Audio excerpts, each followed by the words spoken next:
What's up? I'm Omani Najee, and welcome to the SEER site, a site for seers. Just sit back, relax, and let's see.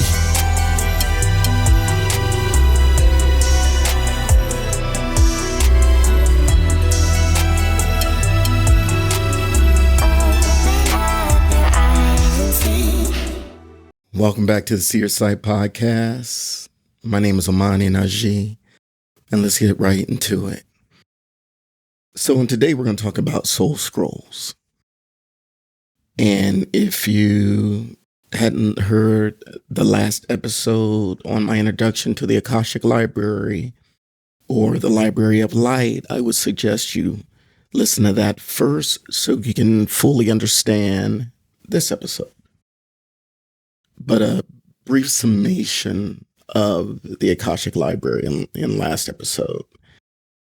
The Akashic Library is where the records of your soul and its journeys and its lives and experiences and emotions and soul contracts and all those things, the Akashic Library or the Library of Light is where this information is stored.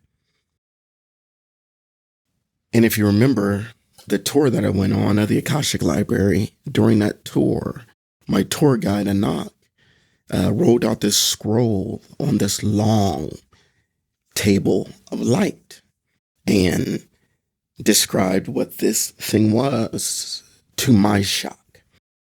But in order to understand this particular soul scroll, I need to take you on my journey, which gave me the keys or the breadcrumbs to understanding this revelation that was given to me about soul scrolls. If you remember, I was born and raised very, very conservative Christian in the Pentecostal apostolic movement. And my upbringing was so steeped in religion that, I went to Bible college and graduated salutatorian. I smuggled Bibles into a communist country at the threat of imprisonment or death. And so, I was the missions director at my church. I taught new life and discipleship to new converts. And so for the first, 28 years of my life, nothing but the church or the Christian religion. And so I was very invested. And with my parents being Christian, my father being a professional gospel singer and a minister himself, this was just my life. And I took the Bible very literal, although since the age of 16, I would ask a lot of questions. So pushing ahead later in my journey, when I, quote unquote, dropped the Bible to seek other spiritual endeavors, it got to the point where I wrote my father a letter kind of just saying, this is no longer my belief and the Bible, full of shit and all this kind of stuff. Very bold letter. And then from that, I started to get into other type things. Now, during this journey, I had a sergeant who was a homicide detective who taught me, whenever you investigate anything, you must do it objectively. If not, you will prejudice whatever you are investigating.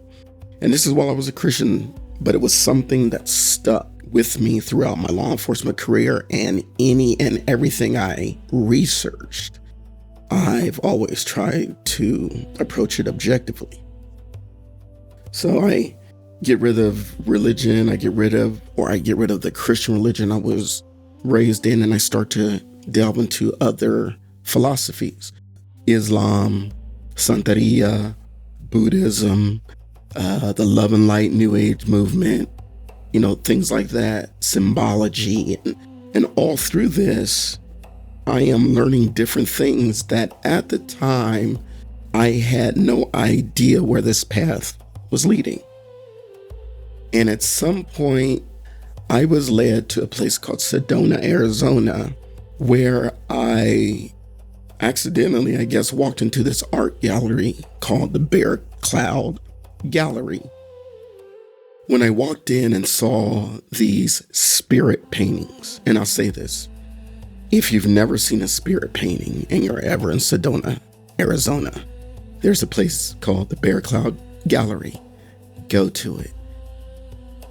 Well, the first time I go to this place, my life has changed. And as I'm going through this, and this is just observing art, and during this period, I noticed that this man has written a book. I end up buying this book called 7 Fires, though I don't understand why I'm buying it. That's why I read that book. And this is one of those breadcrumbs or keys I needed to find, although I was unaware at the time why I needed it. In December of 2011, I experienced my first scrying incident. And this happened to be an animal scrying incident with a blue whale. And at some point, I'll explain that entire experience, but I need to summarize it just for what we're discussing today. The incident or the experience I had with this blue whale, and I came away with the name Nasha, Nascha, for this whale. Coming away from that experience, I had this knowledge, this information of the medicine wheel that many Native American tribes utilize. Now, full disclosure, my father's mother was Native American. On the one side, she was Choctaw and Scottish, and on the other side, she was Saponi and Catawba, so she was Native.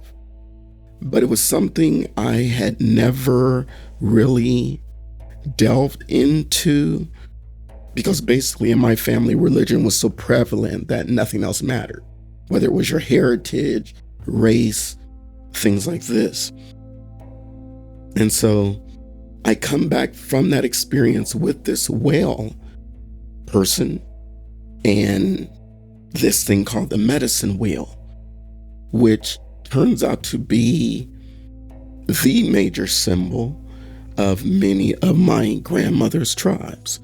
And I wasn't aware of this, and I had just had this experience with this blue whale who, and it may sound weird to some of you guys if you're unaware of indigenous cultures and mindsets, but she introduced me to what was called the whale nations.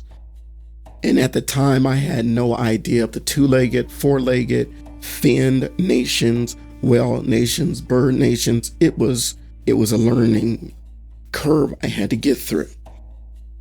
So by this time, I have this book, 7 Fires, and now I have this whale experience that introduces me to the medicine wheel. And at the time, I knew absolutely nothing about medicine wheels. It was just these things that were being presented to me on my journey. So later on, I go to Peru, and I've shared one of my ayahuasca experiences there, though there were other experiences that I experienced in Peru, not just with ayahuasca or San Pedro, but people I met over there. There were amazing things that presented these breadcrumbs. Now, I wasn't aware at the time that this was all leading to a particular experience, and that was the experience of this soul scroll. And so, if you remember, by this time I had thrown religious texts out of my journey. That included the Bible, Quran, the Mahabharata, the Bhagavad Gita, all the things I had physically read and researched. I had kind of put them to the side for more internal tutorship. So now, I'm on this ayahuasca journey, taking this tour of the Akashic library. This guide throws out or rolls out this long scroll, and I'm nosy. I'm always asking questions. What is this? And he says a soul scroll. And then and I'm like, what is a soul scroll?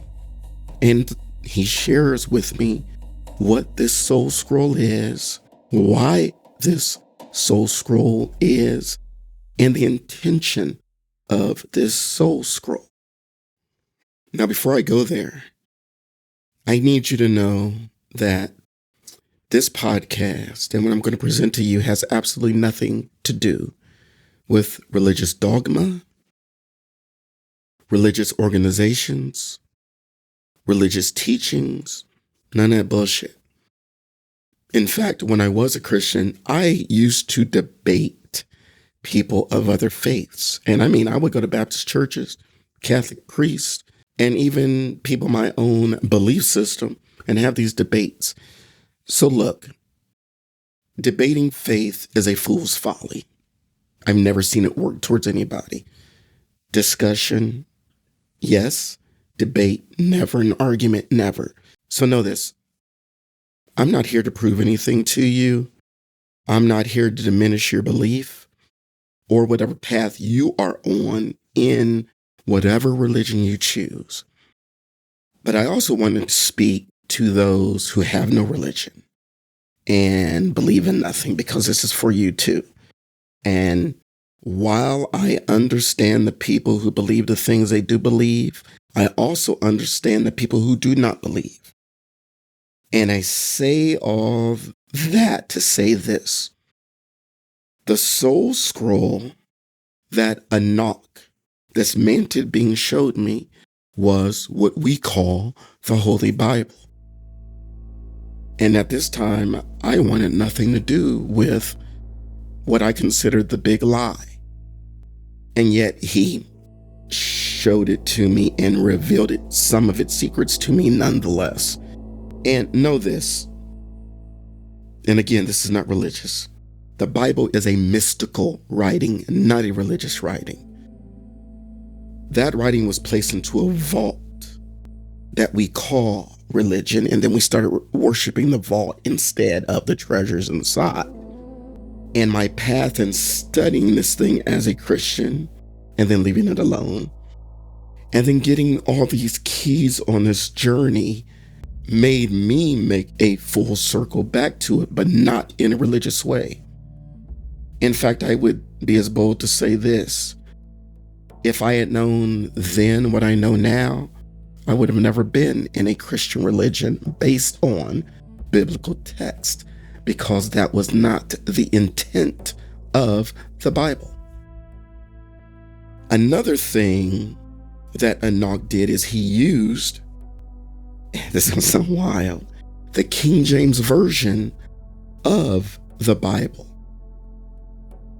And by this time, I had already studied other Bibles, the Ethiopian Bible, the Lamsa Bible, more accurate writings. And I asked, why this piece of crap? Because if you understand the origin of the actual KJV, it might surprise you.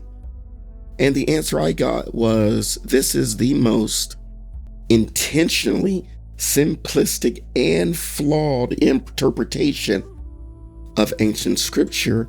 And yet, the mysteries that he shared with me still popped out.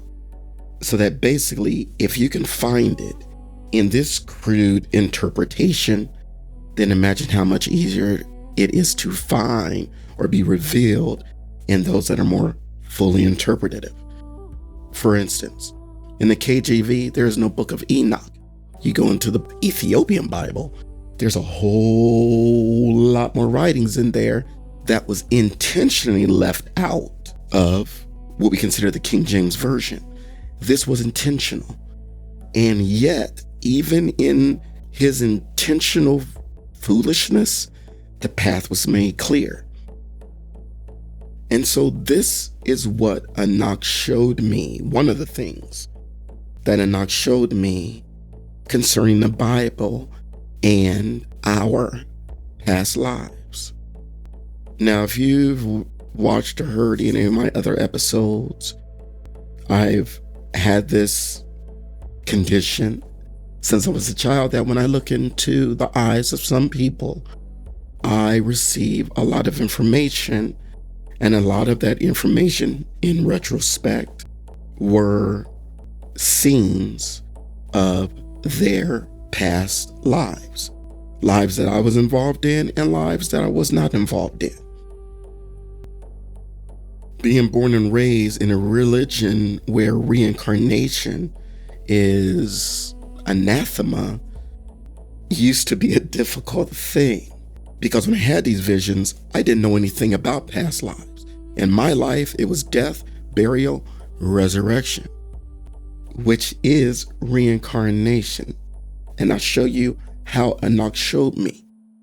But in order for me to understand it, I needed these keys that were introduced to me in some of the most obscure and magical ways that if I hadn't had those experiences, I would still be kicking against the pricks.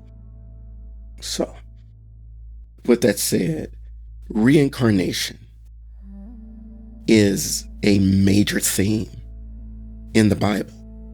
And look, the Bible has many mysteries or mystical messages. I'm going to strictly use this part of the message because we could have a whole podcast simply on things that I've learned from the other side concerning what the Bible is. But I need to keep it short because I'm trying to keep my episodes short.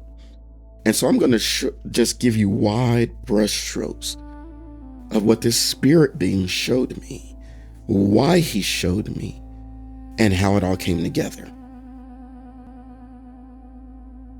So he started with John the Baptist. And if you know in the Bible, there are these verses that say, "Let he that hath an ear hear." And all my life, I have listened to a lot of misleadings in the pulpits from those who claim to have ears to hear, but hadn't heard shit. And so this is where Enoch started with those particular verses. And I would like to start with the one about John the Baptist. And when John the Baptist died, they came at Jesus talking about, hey, what about John? And he's saying, among women, there has never been one greater than John the Baptist. And yet the least among them in heaven is greater than he was here. I was like, what does that mean? And Jesus takes it further and says, if you would just believe, he is Elias, which is the Greek name for Elijah. Now, we can get on the whole debate on who wrote what, when, where, why, how, and all that kind of stuff. This is not that. I need to use what I call the most dumbest down Bible, the KJV, to show you a roadmap to your own soul. And so Jesus said, this is, if you just believe, is Elijah, is Elias. And this is a scripture I had never understood. I had heard interpretations of it, and it just didn't feel right. And so Enoch opens this visage of how this worked. Well then, who is Elias? Who is this Elijah? Well, Old Testament. Elijah was a prophet who had this challenge against the queen's priests. It says that Elijah took the sword to them, which historically speaking means beheaded them. This is just basic, plain Bible history. And then Knockin says, well, what do you think this means? I was like, I don't know. Jesus said, this is Elijah. Elijah, a prophet, went against the queen's priest, and when they lost, he beheaded them. And so he goes, Elijah and John. And he put like a side-by-side comparison to them. Prophet over here, priest over here. This prophet battled these priests. This queen's priest, this priest was in a battle with the queen. This prophet beheaded these priests. This queen beheaded this priest. Dharma was the role that this soul carried, which was medicine, or being a prophet, or being a seer, whatever you want to describe it. That was the dharma of this soul. And because of what that soul did then, karma had to return the balance here. So, if you beheaded over here, you're going to be beheaded over here. And so the part where Jesus says, the least in the kingdom of heaven is greater than him, meaning that no matter what your status is, you got some karmic shit to deal with. At some point, and I'm not even talking about this journey, I remember when I was doing readings, and I remember this one lady came in, and when I discussed her karma, she's like, what karma? I don't have karma. No matter how self-righteous someone thinks they are, we all have karma to deal with. Even the holy ones that return, the sages, the masters, have karma. Well, this came out also in this vision with Enoch, because after he had stunned me with how John the Baptist was the reincarnation of Elijah and how dharma and karma played into it, he then shows me the main focus of the Bible. Now, to those in religion and to those who have no religion or consider yourself atheists or believers, this is what I'm told to tell you. None of that shit matters. Whether you believe or disbelieve, the information is still the same, and that there is a reason that these scriptures have lasted for so long and made such an impact, although they have been presented wrong globally, generationally. And so it was for this reason that Enoch said, this is what this is, and this is what this is for. So, I now have knowledge of this thing called 7 fires. At the same time, I am learning of the Native American teachings of 7 generations. It's in my grandmother's culture. It's in biblical cultures. It's in many Hindu references of this 7 generational thing. And at the time, I didn't understand that. In Native American culture, the mindset and the philosophy behind it was whatever you do now affects the next 7 generations. And I can't say I fully understood that. I understood why they did it.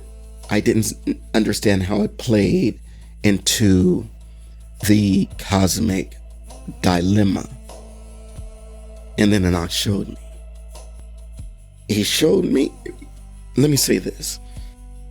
When I was a kid in Sunday school and we had to read the Bible, the Sunday school teacher would go around and, okay, read this, read that, yada, yada. Read that scripture, this scripture. And I remember by the time I was, say, maybe 12, it seemed like every time I was called on, I was reading the lineage of Jesus, because this dude begat that person, they begat whomever, and then their great grandmother's daddy's brother begat this dude over here, and then this woman. And I always wonder, why is this important? And this stuck out in my mind for years. I just never understood it.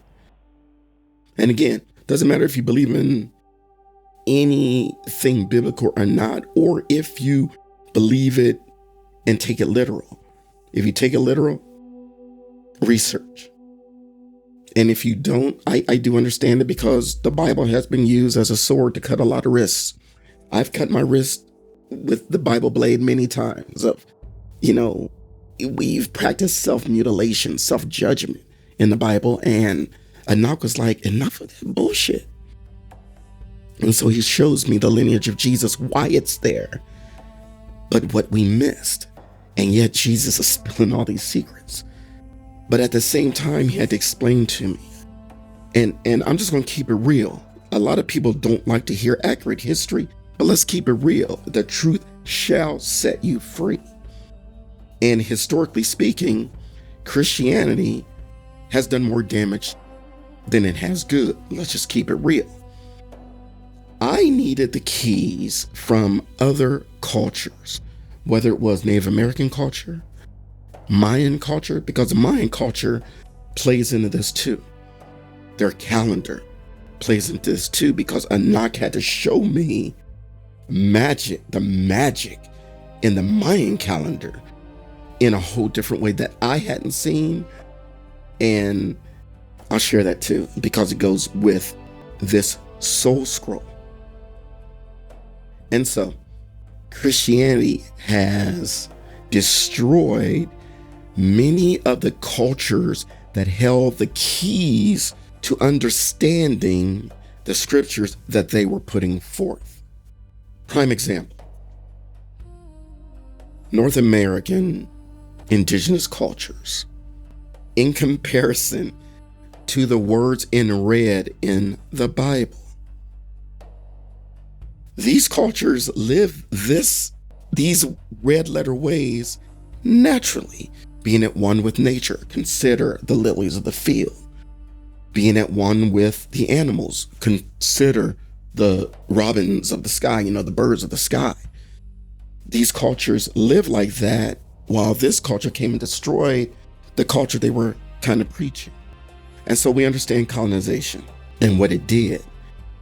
My journey was, or this treasure hunt that I was being led on, was to collect those keys to help at least me understand. Now Enoch's telling me, follow the roadmap. I have read the genealogy of Jesus all my life, not knowing why it was there. And so Enoch says you need to trace this.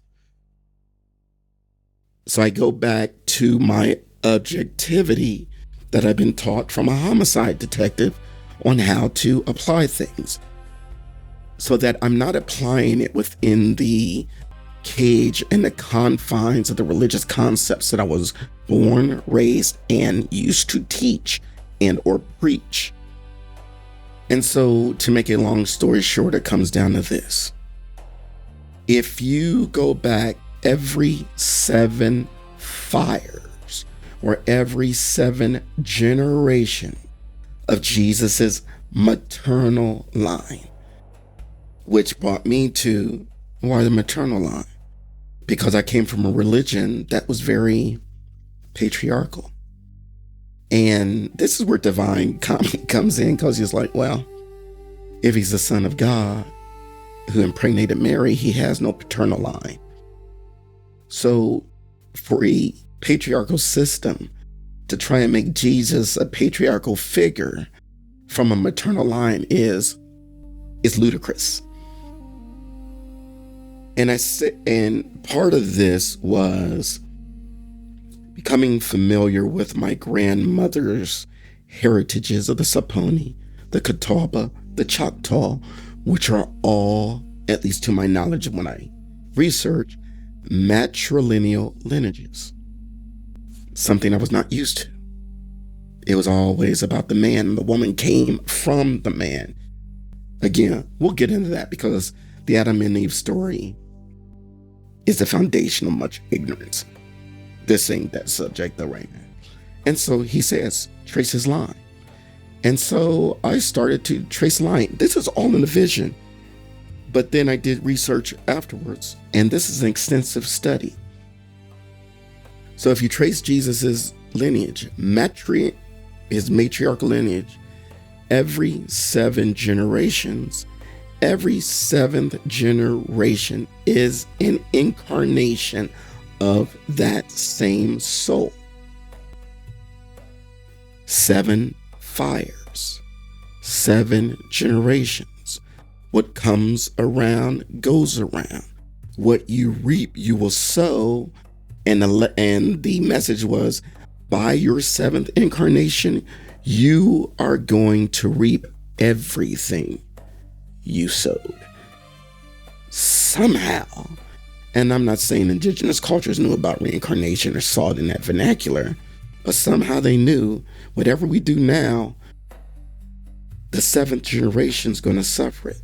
I'm not sure if they knew that they would be the bodies or the souls incorporating the bodies in that 7th generation.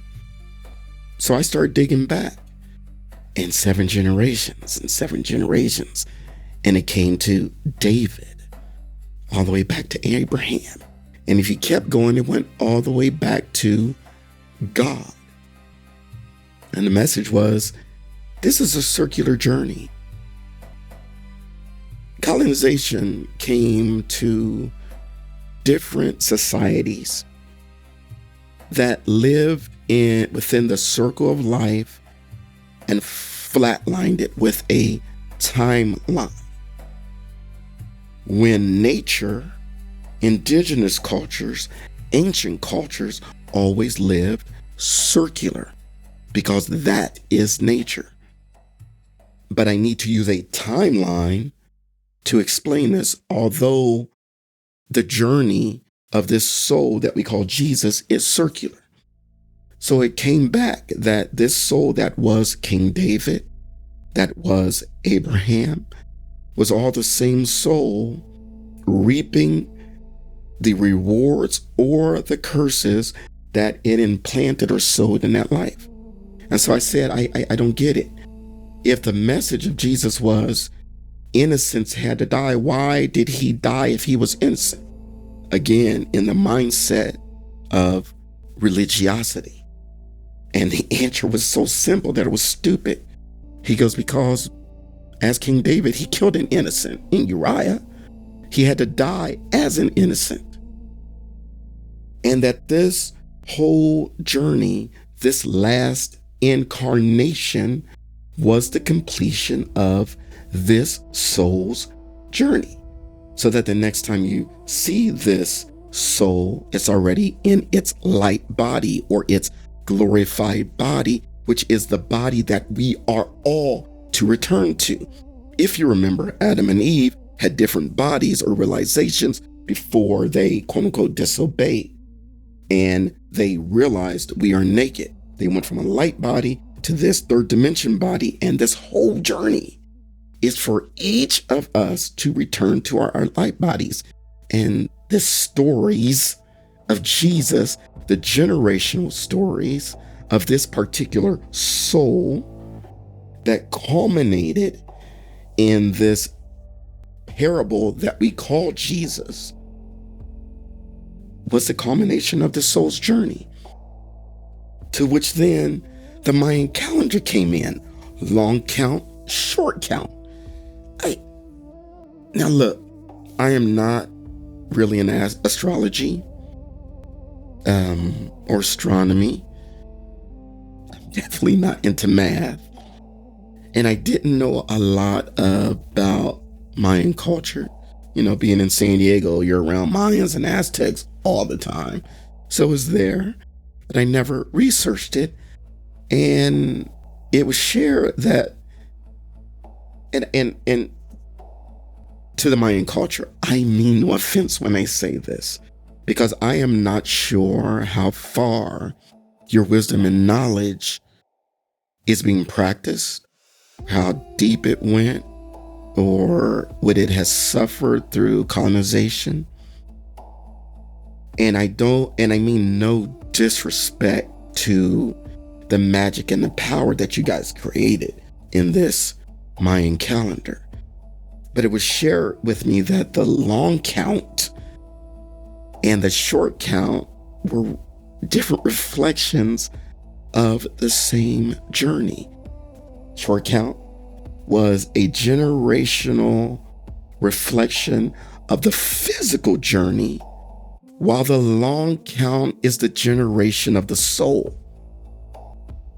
Short count physical generations, long count, celestial generations. In fact, when Anak was sharing with me the Mayan calendar, he was showing me that the Mayan calendar is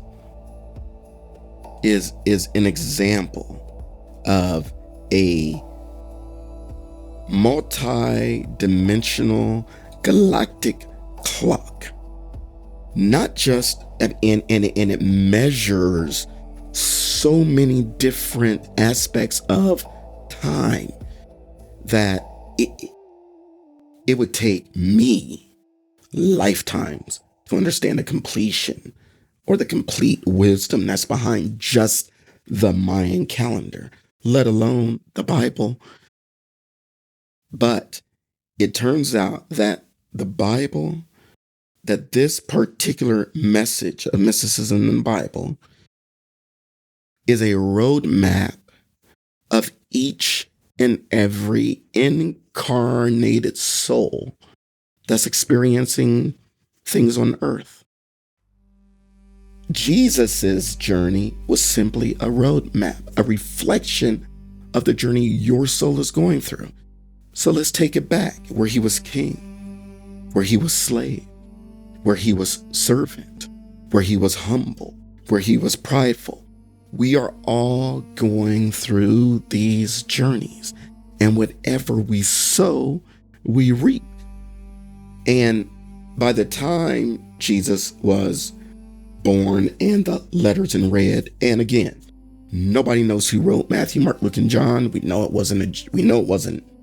Well, they say that Paul might have written. Also, he wrote Acts, that he might have written Luke.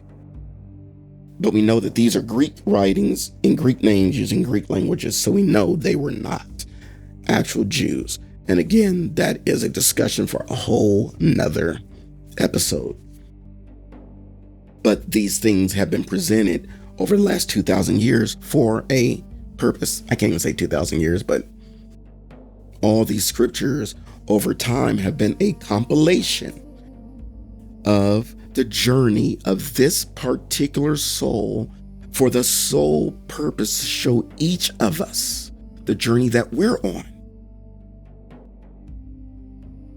Reincarnation is a mainstay in the Bible. Let they that have ears hear. Let them hear.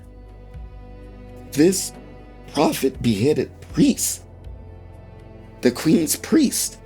This priest was beheaded by the queen. This king murdered an innocent. Now this servant, who people claim was a king, had to be innocents murdered. Tit for tat, eye for an eye, tooth for a tooth. What comes around goes around. What you sow, you shall reap. This is one of the main stories of your soul. And all these, and the soul scroll, like the Bible, and there are other ones out there. And so the soul scroll is a summary, a summation of, in this particular case, the journey that is the soul that was Jesus. The readings I used to do were soul scroll. I would read a person's soul like a soul scroll. Not every single word, life, deed, emotion, but it was like when I would read them, a scroll was rolled out and I was able to share information about their journey with them.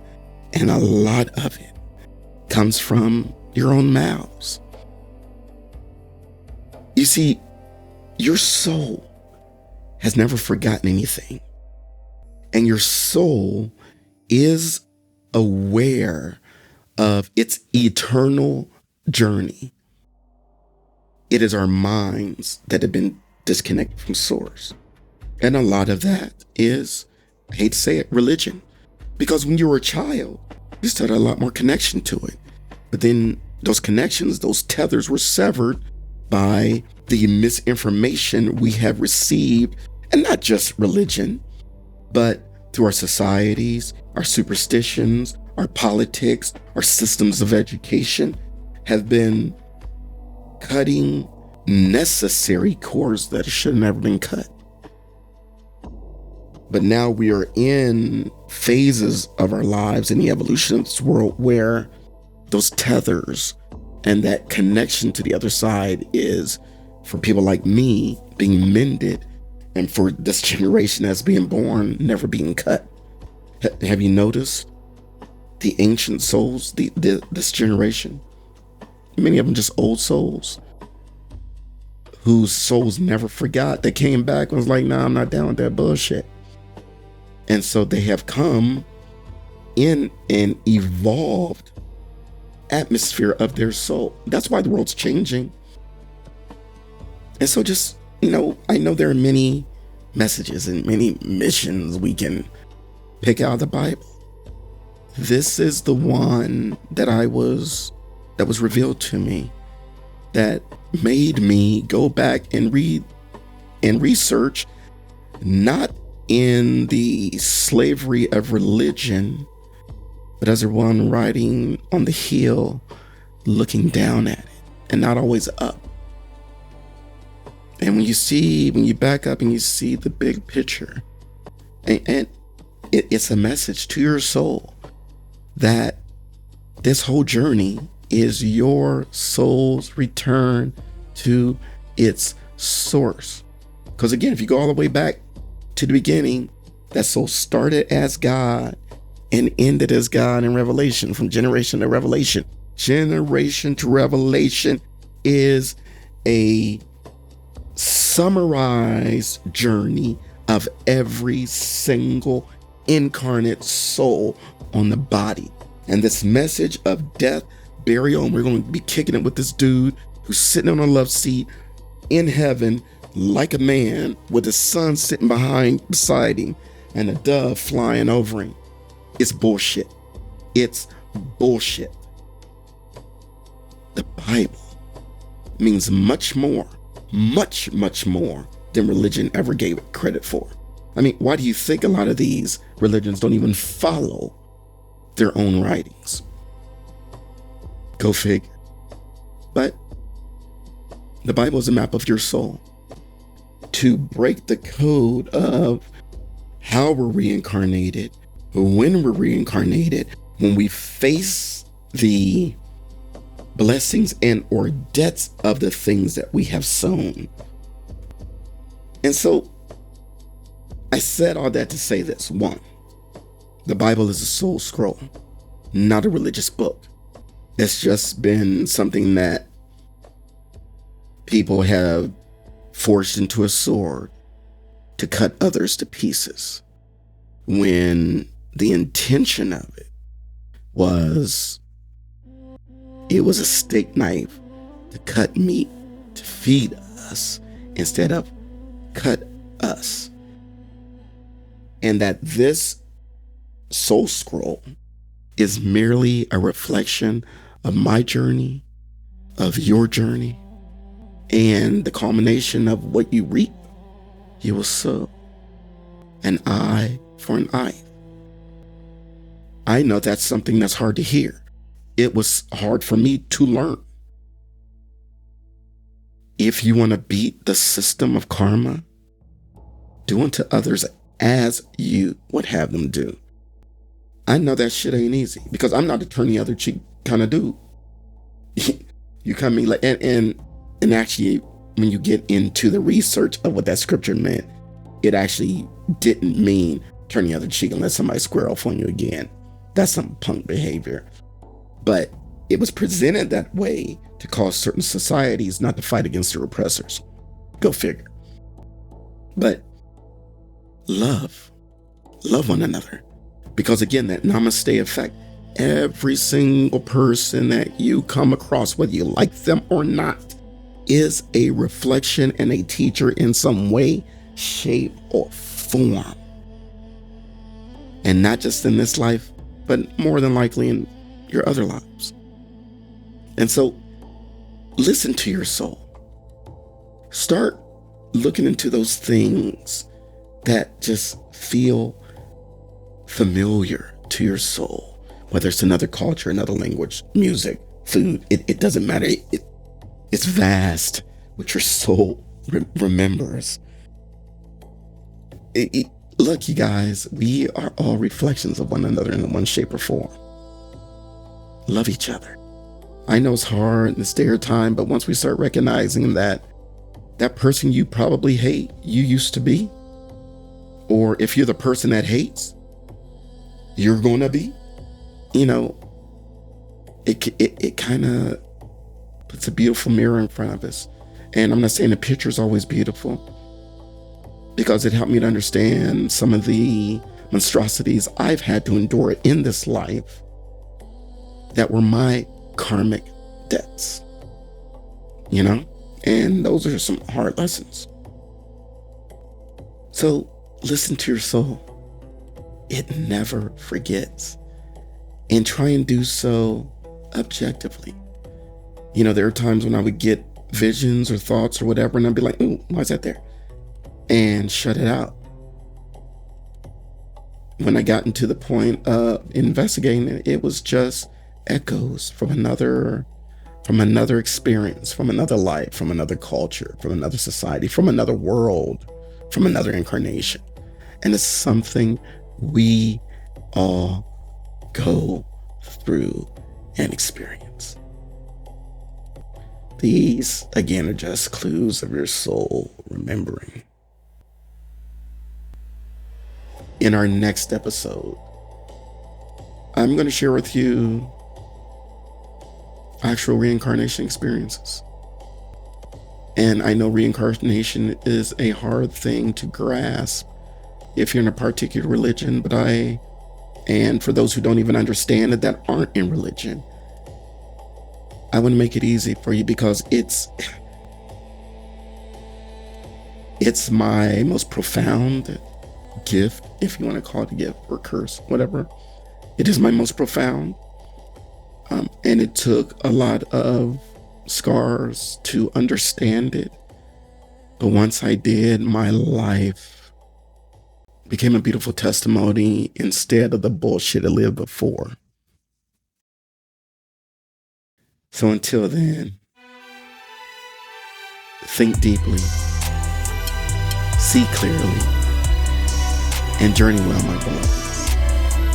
I love you. I love you. Peace.